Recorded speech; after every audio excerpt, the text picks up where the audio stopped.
এই যে আজকে একটা মজাদার দারুণ রেসিপি তৈরি করব, আপনাদের দেখাচ্ছি, শেয়ার করতেছি আপনাদের সাথে। এই যে সাবুদানা নিয়েছি, সাবুদানাটা আগে আমরা সিদ্ধ করে নিয়েছি।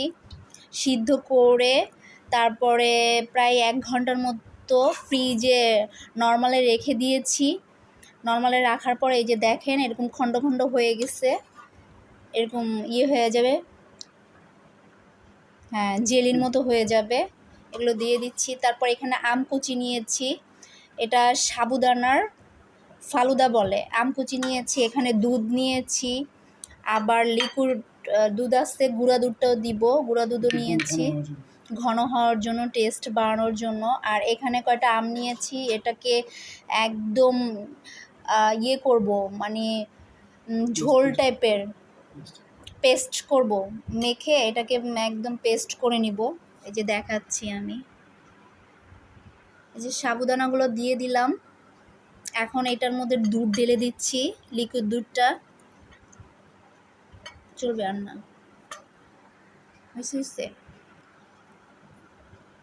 এটাকে ঘন করার জন্য এই যে গুঁড়া দুধ দিয়ে দিচ্ছি পরিমাণ মতো, ঘন হওয়ার জন্য এবং টেস্টটা মানে স্বাদটা আরও বাড়ানোর জন্য।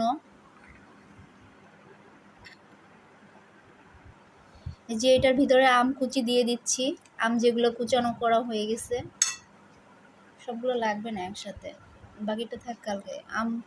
আম কুচি দিয়েছি, দেখেন কি সুন্দর কালার চলে আসছে, কত ইয়ামি লাগতেছে। কে কে খাবেন চলে আসেন। পেস্ট করাটা দিয়ে দেন। এই যে এখন পেস্ট করা আমটা, ওই যে পেস্ট করানো হয়েছে, এই যে এটা দিয়ে দিচ্ছি, সব একসাথে মিক্স করব। ওই যে কিশমিশটা দিয়ে দেন, এই পড়ে যাচ্ছে তো, দেন। এই যে কিশমিশ দিয়ে দিচ্ছি আমি 2 কালারের, একটা হচ্ছে কালো কিশমিশ আর একটা হচ্ছে সাদাটা, দুইটাই একসাথে মিক্স করে দিচ্ছি এই পাশে। দেখেন কত সুন্দর লাগতেছে, ওয়াও ইয়ামি। এইভাবে আপনারা বাসায় তৈরি করে খেতে পারেন। এটা গরমের মধ্যে খেলে শরীর ঠান্ডা থাকবে, আরাম লাগবে। দেখেন কত সুন্দর।